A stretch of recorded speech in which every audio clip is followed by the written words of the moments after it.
Very good morning friends. ये एक case देखते हैं और एक रेमेडी समझते हैं। तो ये एक एलर्जी का केस है।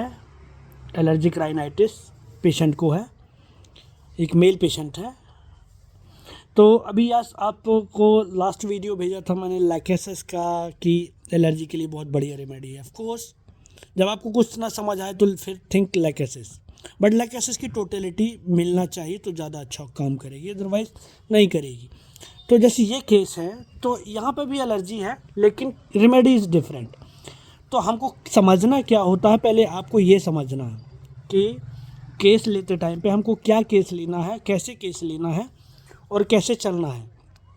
ठीक है, तो ये देखो आप एलर्जी का पेशेंट है, इसको नेज़ल पॉलिप भी है। तो डॉक्टर ने बोला कि ये नेज़ल पॉलिप आपका ऑपरेशन से निकालना पड़ेगा। तो मैंने पूछा अभी दिक्कत क्या हो रही है इससे, तो बोला बहुत ज़्यादा दिक्कत हो रही है, बार बार डिस्चार्ज होता है, ये नाक से निकल के वो पॉलिप बाहर आ जाता है, मतलब लटक जाता है। ठीक है, नींद में प्रॉब्लम होती है, सोने नहीं देता है और बहुत परेशान करता है। तो मैंने कहा कब से है, तो बोला है तो बहुत टाइम से, लेकिन 6 महीने से ना बहुत ज़्यादा तकलीफ़ हो रही है। डॉक्टर को भी बताया तो उन्होंने बोला सर्जरी करना पड़ेगा। तो मैंने कहा कि सर्जरी, तो यहाँ क्यों आए फिर, मतलब आप सर्जरी आपको कराने को बोला तो सर्जरी आपने क्यों नहीं कराई, ये इंपॉर्टेंट क्वेश्चन है आपको। तो पेशेंट ने बोला कि सर्जरी मुझे नहीं कराना है, इसलिए मैं आपके पास आया हूँ कि बगैर सर्जरी के ठीक हो जाए तो ज़्यादा अच्छा है। तो अभी मैंने पूछा कि सर्जरी क्यों नहीं कराना आपको, तो बोला कि यदि सर्जरी हो जाएगी तो बेड रेस्ट करना पड़ेगा। ठीक है, और पैसे भी तो लगना है ना सर्जरी में, और काम से छुट्टी लेनी पड़ेगी और छुट्टी भी नहीं मिलती है, और ऑपरेशन में 10-50 हज़ार रुपये तो लग ही जाएंगे, और उतना बजट भी नहीं है मेरे पास कि अभी मैं ऑपरेशन करा सकूं।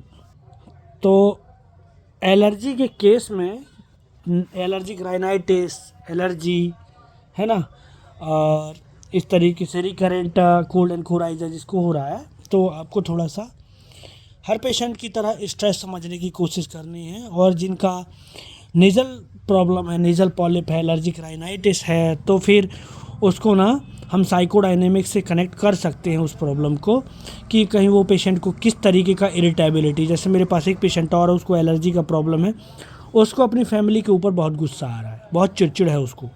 ठीक है, तो ये इरिटेबिलिटी, उसका इंसल्ट, ठीक है, ये सब बहुत इंपॉर्टेंट होता है यदि नेज़ल कंप्लेंट्स पेशेंट के साथ होती हैं। तो जैसे हमारे पास एक रेमेडी है आर्सेनिक, तो फियर नोज़ कट ऑफ, उसको अपनी नाक का, अपनी इज्जत का बहुत डर होता है, नाक कटने का डर होता है ना। तो इस तरीके से आप समझ सकते हैं, बट हर बार आपको अप्लाई नहीं करना है ये, यदि केस में फिट बैठता है तो अप्लाई करना है। तो आप जनरल पूछिए कि आपके पास आपको क्या स्ट्रेस है, क्योंकि हर चीज़ का कुछ ना कुछ रीज़न होता है। तो ये पेशेंट ने बोलता है कि काम का बहुत स्ट्रेस है। तो मैंने कहा कैसे, बोलता है मुझे घर का भी काम रहता है, बाहर का भी काम रहता है, स्कूल का भी करना है, मेरा प्राइवेट काम भी है कुछ, तो ये सब चीज़ों में मैं बिज़ी रहता हूँ, तो मुझे टाइम ही नहीं है मुझे ऑपरेशन कराने का, और इसीलिए भी मुझे ऑपरेशन के चक्कर में नहीं पड़ना, मैं चाह रहा हूँ ये बगैर ऑपरेशन के ठीक हो जाए। तो अभी आपको समझ आ रहा है कि इस पेशेंट को ना सबसे बड़ा प्रॉब्लम है, इसका काम गड़बड़ हो सकता है, काम रुक सकता है।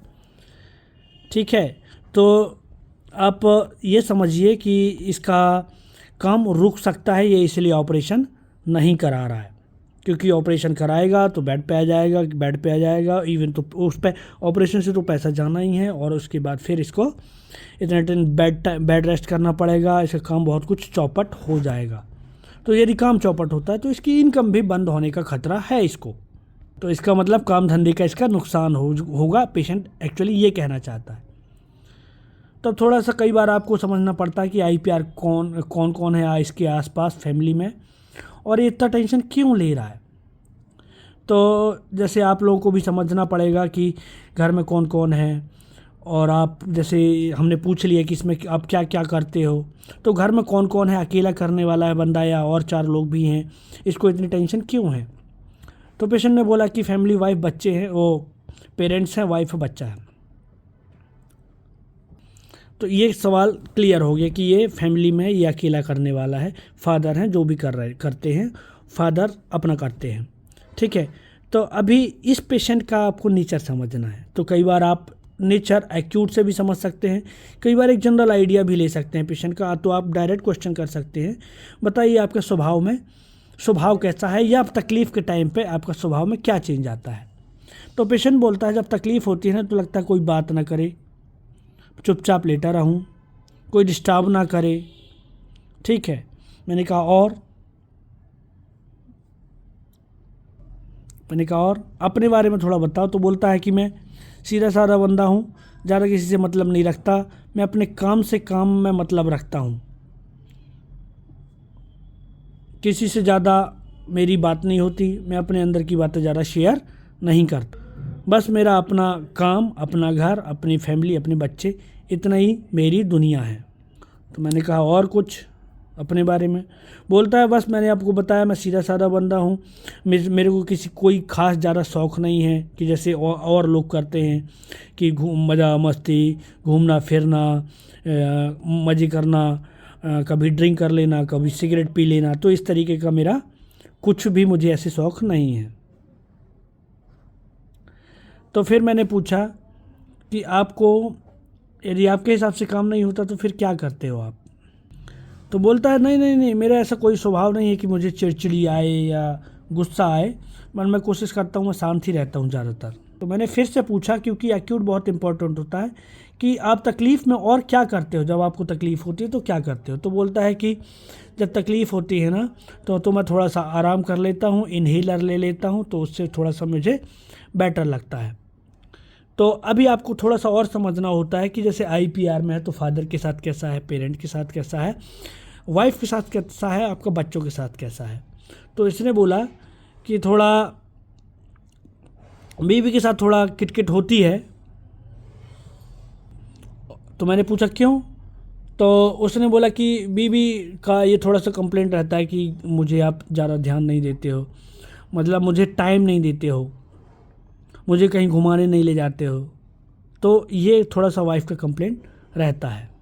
तो फिर मैंने कहा तब आप कैसे रिएक्ट करते हो। तो पेशेंट बोलता है कि मैं बोलता हूँ अपनी वाइफ से कि डॉक्टर साहब मैं तो इन लोगों के लिए ही कर रहा हूँ ना, इतना काम कर रहा हूँ, इतना घर पैसा जमा कर रहा हूँ, तो बच्चों की फ़ीस देना, अब ये घुमाने फिराने में लग जाऊँगा तो ये सब कैसे चलेगा, है ना।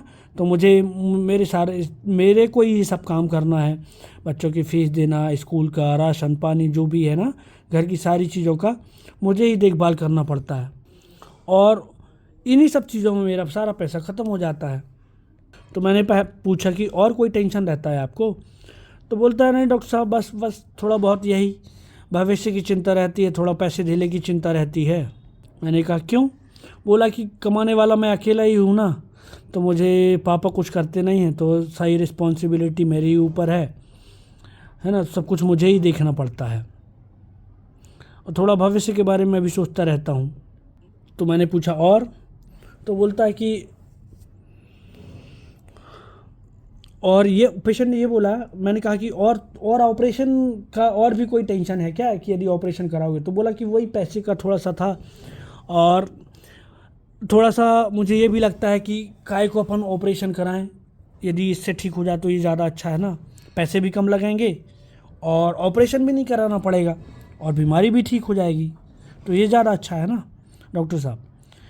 तो ये पेशेंट के साथ हमारा डिस्कस था, और पेशेंट को अब रेमेडी सेलेक्ट की गई, और पेशेंट का नेज़ल पॉलिप, एलर्जिक राइनाइटिस सब कुछ ठीक हो गया। तो अभी अपन को समझना होता है कि ये बंदा क्या है, ठीक है। तो अभी देखो आप, ये पेशेंट आता है हमारे पास, सबसे पहले आया क्यों आपके पास, ठीक है, ये बहुत इंपॉर्टेंट होता है कि उसको ऑपरेशन नहीं कराना है, ठीक है। अब ऑपरेशन में पैसा खर्चा होना है, इसलिए और उतने पैसे देना नहीं चाहता, तो वो होम्योपैथी एक एज ए सब्स्टिट्यूट अपनाना चाहता है। तो यदि होम्योपैथी से हो जाएगा तो और अच्छा है। तो इसका मतलब वो बंदा बार्गेनिंग कर रहा है, मतलब नाप तोल कर रहा है ना, और चूजेस द लेसर ईविल। इसमें नुकसान भी कम है, होम्योपैथी दवाई में नुकसान भी कम है, पैसे का भी नुकसान नहीं है, हेल्थ का भी नुकसान नहीं है, जो भी ये नुकसान कम ही है। उधर तो ज़्यादा पैसा इन्वेस्ट हो जाएगा, सर्जरी भी हो जाएगी, इंजरी भी होगी। तो ये चूजेस द लेसर ईविल, जो कम नुकसानदायक चीज़ है वो अडॉप्ट करता है ब्रायोनिया।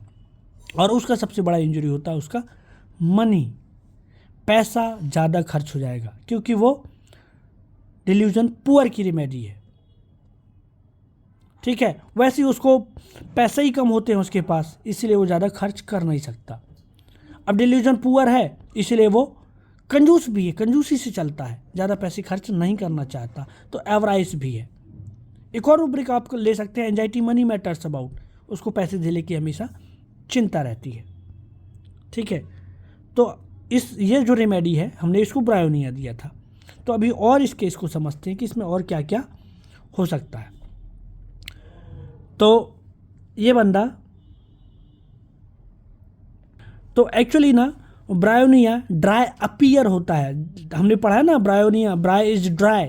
तो एक्चुअली ब्रायोनिया का ड्राइनेस यहीं पे लगता है कि उसका जो आईपीआर होता है ना, उसको ऐसा फील करता है कि यार इसके अंदर तो इमोशन ही नहीं है। अब इसकी वाइफ क्या कर रही है, वाइफ को फील ही नहीं हो रहा कि ये मुझे कभी घुमाने ले जाता है, मतलब इसके अंदर कोई इमोशंस हैं, ऐसा फील ही नहीं होता, क्योंकि अपने काम में बिजी रहता है, ठीक है। उसको पैसे देने की बहुत ज़्यादा चिंता रहती है, ठीक है, और वो बिजी रहता है। तो ये मतलब कि वो उसने बोला ना कि मैं काम धंधे में बिजी रहता हूँ, ठीक है। तो कैसे मैं डॉक्टर के, कई पेशेंट आपके पास आएंगे कि डॉक्टर साहब मैं अभी तक काम धंधे में बिजी था इसलिए मैं आ नहीं पाया आपके पास। तो ये काम धंधे में बिजी रहने वाले लोग, डिल्यूजन ऑक्यूपाइड बिजनेस इन, तो ब्रायोनिया और ओपीएम रेमेडी है, तो आपको ध्यान रखना है। कई पेशेंट आपके पास आएंगे तो आप पूछा भी इतने दिन तक क्यों नहीं आया डॉक्टर साहब, टाइम ही नहीं मिल पा रहा था काम पे, ठीक है। तो ब्रायोनिया अपने एवराइज के चक्कर में, और ब्रायोनिया कम खर्चा के चक्कर में वो सब्स्टिट्यूट ढूंढता फिरता है। और ओपीएम तो सिर्फ एक्स्ट्रा वेगेंस की वजह से आता है, और फीआर एक्स्ट्रा वेगेंस की वजह से आता है। तो पहले वो कंटेंट क्वाइट में रहता है, इंडिफरेंस कंप्लेंट डज नॉट में रहता है, कभी किसी को तकलीफ नहीं बताता। लेकिन अब जब सर से पानी ऊपर हो जाता है उसके, तब फिर वो भागता है डॉक्टर के पास और इलाज लेने की कोशिश करता है। तो इस तरीके से ब्रायोनिया और ओपीएम में आप डीडी कर सकते हैं। अब एक बात और उसने कही कि पैसे खर्च हो जाएंगे, तो इसका मतलब सबसे बड़ा चीज़ तो ब्रायोनिया तो ऑलरेडी पुअर रहता ही है कि जो है पैसे वो भी खर्च हो जाएंगे, ठीक है। तो फियर पॉवर्टी की भी बहुत अच्छी रेमेडी है कि जो है वो भी आना बंद हो जाएगा। तो मतलब ऐसा कि फियर पॉवर्टी कैसे, उसकी अभी काम धंधा मैंने अपना बिजनेस उस पर ध्यान नहीं दिया, काम धंधे पे नहीं ध्यान दिया, तो फिर मेरा क्या होगा, ठीक है। मतलब पैसे की इनकम बंद हो जाएगी यदि मैं बिस्तर पे आ गया तो। इसलिए ये पेशेंट नहीं चाहता और चूजेस द लेसर इविल अपनाने की कोशिश करता है। मतलब ऑपरेशन हो जाएगा तो क्या बेड पे आ जाएगा ना, और वो बेड पे आ जाएगा, रेस्ट करना पड़ेगा, और वो उसको रेस्ट नहीं चाहिए। रेस्ट यदि करेगा तो फिर इनकम कैसे होगा, इसलिए ये, और इनकम नहीं होगी तो फिर वो, फिर क्या हो जाएगा इसके साथ, ये किधर चला जाएगा, फियर पॉवर्टी में चला जाएगा। So Bryonia behave like this. So Bryonia एक बहुत इंटरेस्टिंग रेमेडी है। हम रूब्रिक फिर से देखते हैं, बार्गेनिंग रूब्रिक लिया, ठीक है, chooses the lesser evil, delusion poor, fear poverty, business talks, delusion occupied business in, avarice, anxiety money matters about. ये सारे रूब्रिक जब आप क्लब करेंगे तो आपके पास एक अकेली रेमेडी आती है ब्रायोनिया। और ब्रायोनिया बहुत बढ़िया एक्ट किया उसके ऊपर, उसका एलर्जी, इतना पुराना एलर्जी ठीक हो गया, इवन नेजल पॉलिप भी रिड्यूस हो गया, ऑलमोस्ट रिड्यूस हो गया। तो homeopathy works well in such kind of case also.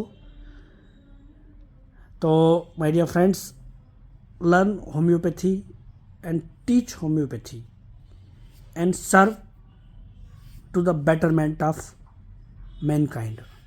Thank you. Thanks for watching.